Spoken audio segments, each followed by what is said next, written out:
CBSE की website पर आप जाएं। अगर सीबीएसई की वेबसाइट पर वो आपको इन्फॉर्मेशन मिल रही है, सर मेंशन कर जी, दीजिए। हमारा है cbse.nic.in।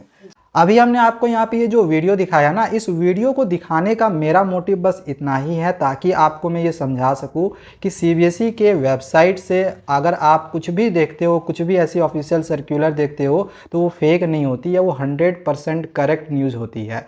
एंड मैं आपको अपने चैनल पे जितने भी न्यूज़ दिखाता हूँ ना, वो सीबीएसई की तरफ से जो ऑफिशियली सर्कुलर निकाले जाते हैं या फिर स्कूल को भेजे जाते हैं, मैं आपको वही दिखाता हूँ। मैं कभी भी आप लोग को फेक न्यूज़ नहीं देता। एंड मैंने इस वीडियो में जो आप लोग को पासिंग मार्क्स बताया था वो स्कूलों को भेजी गई थी, वो सीबीएसई के वेबसाइट में नहीं है। एंड सीबीएसई के वेबसाइट में भी पासिंग मार्क्स है। मैं अभी आप लोग को सीबीएसई के ऑफिशियल वेबसाइट से जो पासिंग मार्क्स है वो मैं अभी आप लोग को निकाल के दिखाऊंगा, ठीक है। एंड एक चीज़ आपको ये भी पता होना चाहिए कि सीबीएसई अपनी वेबसाइट में ना कभी भी ओल्ड जो सर्कुलर होते हैं वो नहीं रखते हैं, जो किसी काम की नहीं है। जो काम की होती है वही रखते हैं, जो आपके काम की नहीं होती है उसको हटा दिया जाता है। तो पासिंग मार्क्स भी रखी हुई है जो आप लोग का ऑफिशियल है। अगर वो पुराना वाला रहता तो सीबीएसई रखती ही नहीं, उसको हटा देती, ठीक है। तो चलो मैं सबसे पहले आपको ये दिखाता हूँ कि कैसे आप पासिंग मार्क्स देख सकते हो। देन फिर आपको मैं ग्रेडिंग सिस्टम भी बताऊँगा इस वीडियो में, ग्रेडिंग सिस्टम भी आप लोग को बताऊँगा। देखो सबसे पहले आपको सीबीएसई का वेबसाइट पे आना है। सीबीएसई का वेबसाइट पता है ना, cbse.gov.in। ये लिख के सर्च करोगे आप इस वाले वेबसाइट पे आ जाओगे। अभी देखो यहाँ पे आपको मेन वेबसाइट का ऑप्शन दिख रहा है, इस पर क्लिक करना है। अब हम इस पर जैसे ही क्लिक करते हैं तो कुछ इस तरह का इंटरफेस आता है। यहाँ पे देखो एक माइनस टाइप में आपको दिखाई दे रहा होगा, इस पर आपको इस तरह से क्लिक करो। पासिंग मार्क्स कैसे आप डाउनलोड करोगे मैं आपको पूरा जो इसका प्रोसेस है वो दिखा रहा हूँ। अब यहाँ पे आपको आ जाना है बाई लॉज एंड रूल्स में, यहाँ पे आ गए, ठीक है।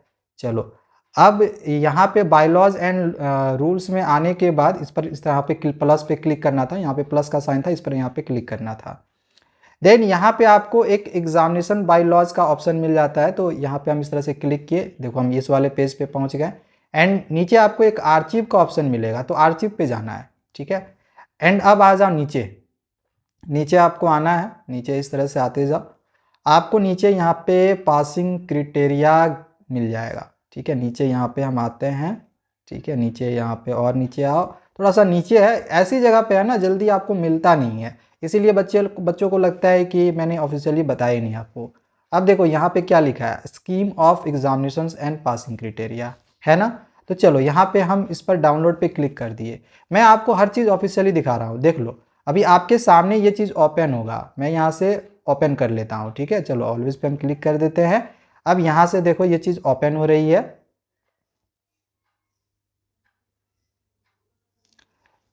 देखो ये चीज़ ओपन हो गई। अब मैं यहाँ पे आपको क्लास 10th और 12th दोनों का जो पासिंग मार्क्स है वो पढ़ के बताता हूँ।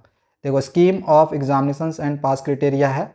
चलो अब मैं यहाँ पे ग्रेडिंग सिस्टम के बारे में मैं आपको बाद में बताऊँगा, अभी बताऊँगा इसी वीडियो में, लेकिन एंड में बताऊँगा। पहले मैं आपको थोड़ा सा ना पासिंग क्राइटेरिया बता रहा हूँ, ग्रेडिंग सिस्टम को लेकर आगे मैं बता रहा हूँ, ठीक है। ये देखो यहाँ पे ग्रेडिंग सिस्टम दिया हुआ है, ठीक है। ग्रेडिंग सिस्टम को लेकर आगे मैं बता रहा हूँ, पहले आपको मैं थोड़ा सा पासिंग मार्क्स जो है उसके बारे में बता ले रहा हूँ। चलो नीचे आ जाते हैं, पास क्राइटेरिया देख लो। पास क्राइटेरिया ये senior school certificate examination, senior मतलब समझ रहे हो ना, 12th क्लास का है। 12th का क्लास का मैं यहाँ पे आपको सबसे पहले पासिंग क्राइटेरिया जो है वो पढ़ के दिखा रहा हूँ या सुना रहा हूँ कि in order to declare as having pass the examination a candidate shall obtain a grade higher than E. तो सबसे पहले तो आपको ये पता होना चाहिए कि आपको ई ग्रेड से हायर चाहिए, मतलब ई ग्रेड भी अगर आता है ना तो आप फेल हो जाओगे। आपको ई ग्रेड से हायर चाहिए, मतलब कि समझ में आ रहा है, A1 A2 B1 B2 C1 C2 D1 D2 यहाँ तक आप पास हो गए, ई आओगे तो आप फेल हो जाओगे। अब आगे यहाँ पे क्या है कि एट लीस्ट 33%। ई ग्रेड आने का मतलब है कि आपके पास 33% हो जानी चाहिए in all the 5 subjects of external examinations in the main और द कंपार्टमेंट एग्जामिनेशन। जो आपकी एक्सटर्नल एग्जामिनेशन होगी या फिर कंपार्टमेंट एग्जामिनेशन होगी, दोनों में आपको 33% चाहिए। अब कंपार्टमेंट एग्जामिनेशन क्या होती है पता है ना, कि कोई स्टूडेंट्स फेल हो जाता है तो फिर वो इसी साल वो कंपार्ट की परीक्षा दे सकता है। अगर आपको इसके लिए स्पेशल वीडियो चाहिए होगी तो कमेंट करना, मैं आगे की वीडियो में बताऊंगा। अब आगे देखो पास मार्क्स को लेकर क्या दिया है, the pass marks in each subject of external examination shall be 33%। अब देखो यहाँ साफ साफ लिखा है कि the pass marks in each subject, प्रत्येक सब्जेक्ट कि जो एक्सटर्नल एग्जामिनेशंस होगी उसमें जो पास मार्क्स है वो 33% है। अब यहाँ पे इंपॉर्टेंट चीज़ देखो, in case of subject involving practical work a candidate must obtain 33% marks, मतलब कि आपको प्रैक्टिकल में 33% मार्क्स चाहिए in theory and 33% marks in practical in separately. अब देखो यहाँ पे दिया गया है कि आप लोग को 33% मार्क्स प्रैक्टिकल में भी चाहिए, 33% मार्क्स प्रैक्टिकल में भी चाहिए, एंड आपको 33% मार्क्स जो है वो थ्योरी पेपर में भी चाहिए। मतलब दोनों का जो पासिंग मार्क्स है वो डिफरेंट है क्लास 12th का। ये 12th का मैं बता रहा हूँ, ये साफ साफ लिखा है ना कि थ्योरी में भी आपको 33% मार्क्स चाहिए और 33% मार्क्स आपको प्रैक्टिकल में भी चाहिए। अब कहने का मतलब है कि अगर आपकी प्रैक्टिकल की परीक्षा 30 नंबर की हो रही है तो 30 नंबर का आप 33% निकाल लो, जितना आएगा वही आपका पासिंग मार्क्स होगा। ठीक है, इसी प्रकार से अगर आपकी 70 नंबर की अगर मान के चलो परीक्षा हो रही है तो इसका 33% निकाल लो, जो भी होगा वही आपका पासिंग मार्क्स होगा। 12th का बता रहा हूँ, 10th के लिए थोड़ा सा और वेट कर लो, ठीक है ना। मतलब 70 में आपका जो 33% बनता है ना वो बनता है 23 पॉइंट समथिंग। तो अगर आप 23 भी लाते हो या फिर 22 भी लाते हो तो आप पास कर जाओगे। एक दो नंबर अगर आपका कम आता है तो आपको पास कर दिया जाता है, क्योंकि देख लो यहाँ पे जो सीबीएसई के एग्ज़ाम कंट्रोलर हैं इनके तरफ से खुद ये बात जो है वो बोली गई है कि आपको अगर एक दो नंबर कम मिलते हैं तो आपको ग्रेस मार्किंग मिलता है। इस वीडियो में देख लो पहले। तो यहाँ पर ग्रेस का भी होता है कि मान लीजिए 32 नंबर अगर आपके आ गए और 33 पे पास होना है आपको 33% पर, तो एक नंबर आपको क्यों ना दे दिया जाए। ठीक है, इस वीडियो को देख लिया होगा, यहाँ पे आपको समझ में आ गया होगा कि एक दो मार्क्स अगर कोई स्टूडेंट्स फेल हो रहा होता है तो उसको नंबर ग्रेस मार्किंग दे दिया जाता है। ठीक है, मॉडरेशन पॉलिसी में से भी अलग मार्क्स मिलते हैं, तो उसके लिए आगे मैं बनाऊंगा वीडियो।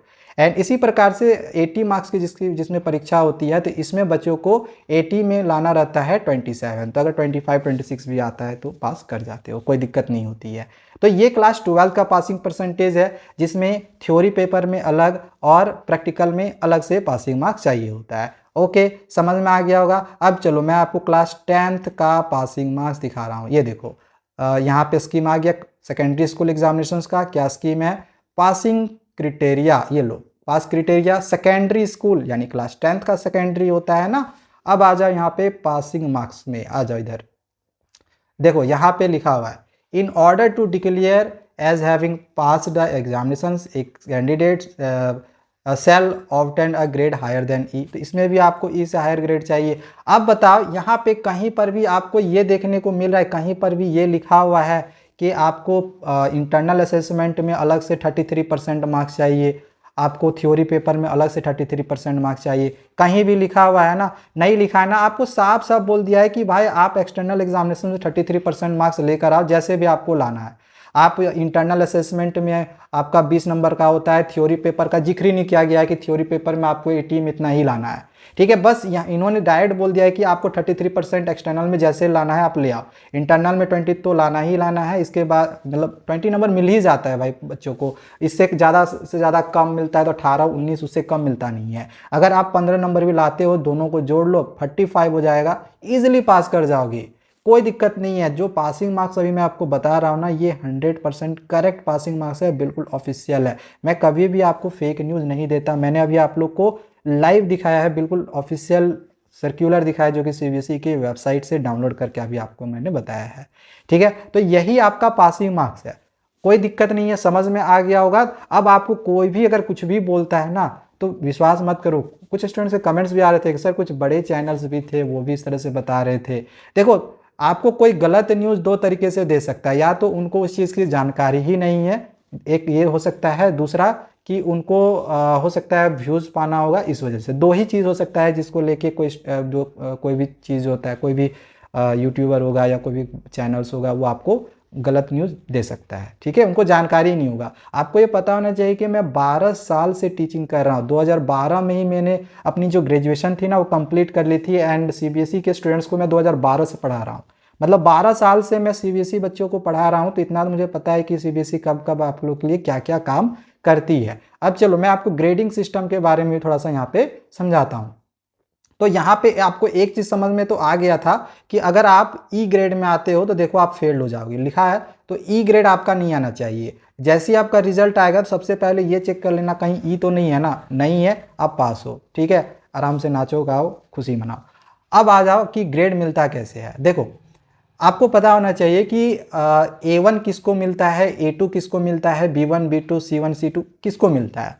तो यहाँ पे लिखा गया है कि टॉप का 1/8 जो भी होगा वो A1 कैटेगरी में आता है। अब कहने का मतलब क्या है कि लगभग मान के चलो कि क्लास 10th के या 12th के लगभग मान के चलो 20 लाख स्टूडेंट्स एग्जामिनेशन देते हैं। इतना तो आपको पता होगा कि 10th में इस बार लगभग 20 से 22 लाख बच्चे एग्जामिनेशन दे रहे हैं। 12th वाले 18 से 19 या उनका भी इस तरह से 20 लाख का ही जो है रेशियो है। तो सपोज कर लो कि हम टोटल नंबर ऑफ स्टूडेंट्स हम एग्जाम्पल ले रहे हैं, ऐसे 20 लाख है, बट हम एक एग्जाम्पल ले रहे हैं कि मान के चलो 6400 बच्चे एग्जामिनेशन दे रहे हैं।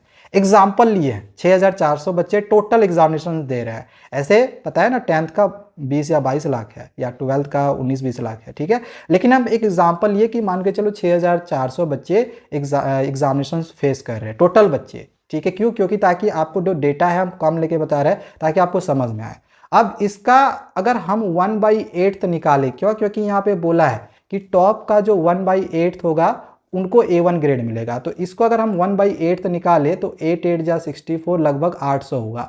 मतलब कि टॉप कितने हो जाएंगे, 800 स्टूडेंट्स जो होंगे उनको A1 कैटेगरी में रखा जाएगा। A1 कैटेगरी में इसको किसको रखा जाएगा, टोटल 800 बच्चों को A1 कैटेगरी में रखा जाएगा 6400 स्टूडेंट्स में से। बिल्कुल इसी प्रकार से अगर 22 लाख बच्चे एग्जामिनेशन दे रहे हैं तो 1/8 अगर 22 लाख का निकालेंगे तो जितना भी होगा उतने बच्चों को A1 कैटेगरी में रखा जाएगा। अब देखो हो सकता है किसी ने 100 मार्क्स लाया हुआ होगा, 4-5 बच्चों में लाया होगा, 10 बच्चों में लाया होगा, 100 बच्चों में लाया होगा, किसी ने 90 लाया होगा, 99 लाया होगा, किसी ने 91 लाया होगा। तो आपका ये देखा जाएगा कि आप ये टोटल 800 के कैटेगरी के अंदर आ रहे हो कि नहीं आ रहे हो। अगर आप टोटल 800 के कैटेगरी में आ रहे हो तो आपको A1 ग्रेड मिल जाएगा, ठीक है। अब ऐसा भी हो सकता है कि किसी सब्जेक्ट में हो सकता है कि आपने 91 मार्क्स ऑब्टेन किए और किसी सब्जेक्ट में हो सकता है कि आपने 82 मार्क्स ऑब्टेन किए।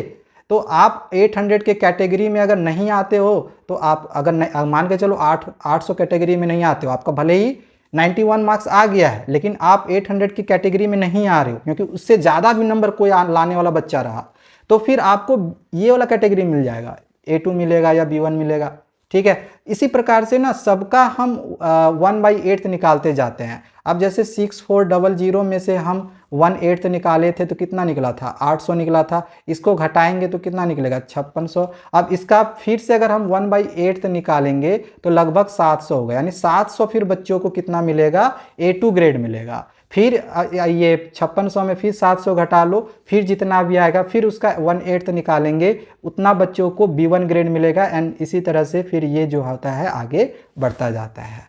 तो अभी समझ में आ गया कि कैसे किसी को A1 ग्रेड मिल जाता है, ज़्यादा नंबर A1 ग्रेड मिल जाता है कम नंबर होने के बावजूद भी, और किसी में आपको ज़्यादा कम नंबर रहेगा लेकिन आपको ग्रेड अच्छा मिल जाता है। तो ये हमने आपको ग्रेडिंग सिस्टम और पासिंग क्राइटेरिया दोनों के बारे में इस वीडियो में बहुत ही अच्छे से समझा दिया है। फिर भी अगर किसी भी तरह का कोई भी कन्फ्यूजन होगा, कुछ पूछना होगा तो कमेंट कर सकते हो। मैं आगे के वीडियोज़ में आपको बहुत ही अच्छे से और एक्सप्लेन कर दूंगा, ठीक है। Thank you, bye bye. Channel को सब्सक्राइब करके रखे रहना।